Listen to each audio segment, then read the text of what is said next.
Cartoon story.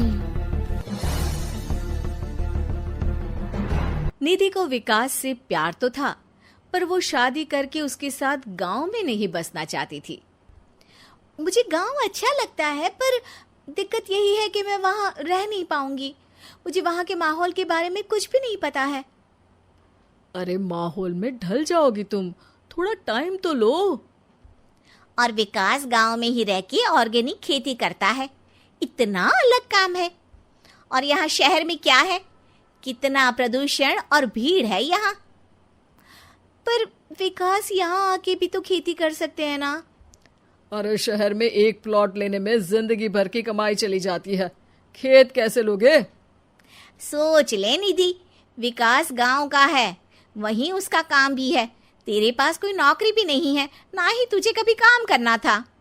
ओफो, मुझे कुछ समझ में नहीं आ रहा, मुझे अकेला छोड़ दो। उसी दिन निधि विकास से मिलती है। यार, मेरे सारे दोस्त यही हैं। अरे दोस्त तो गांव में भी बन सकते हैं ना निधि। गांव के लोगों से कैसे दोस्ती कर पाऊंगी?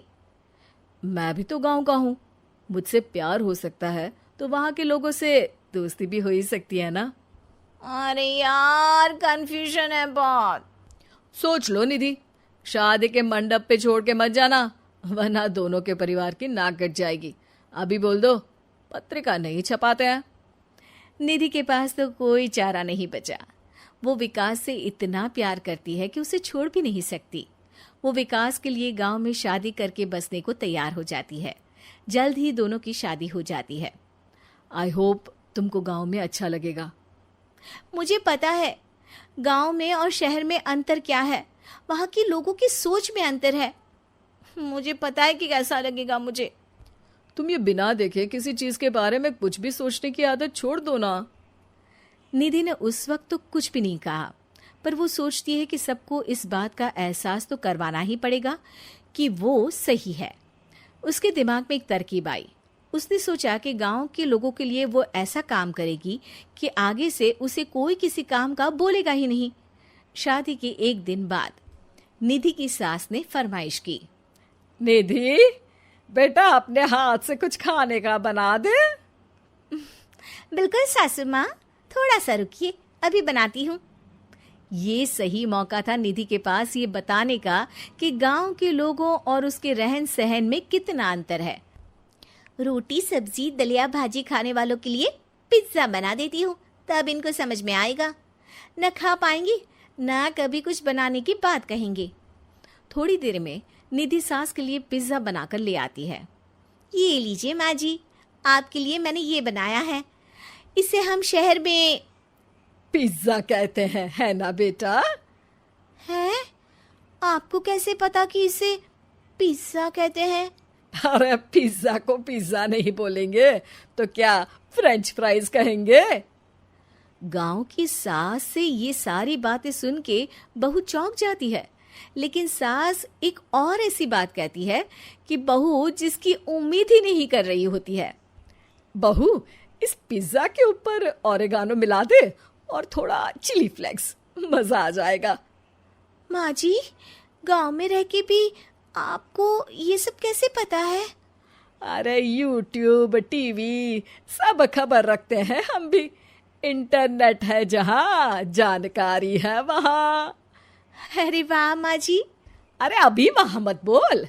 अब जब मैं पिज्जा का फोटो लेके फेसबुक पर डालूंगी ना, तो वहाँ कमेंट में जाकर वहाँ बोलना, ठीक है? ठीक है माँ जी। अरे ठीक है माँ जी की जगह ओके मम्मी या ओके मम्मा बोल दिया करना। है?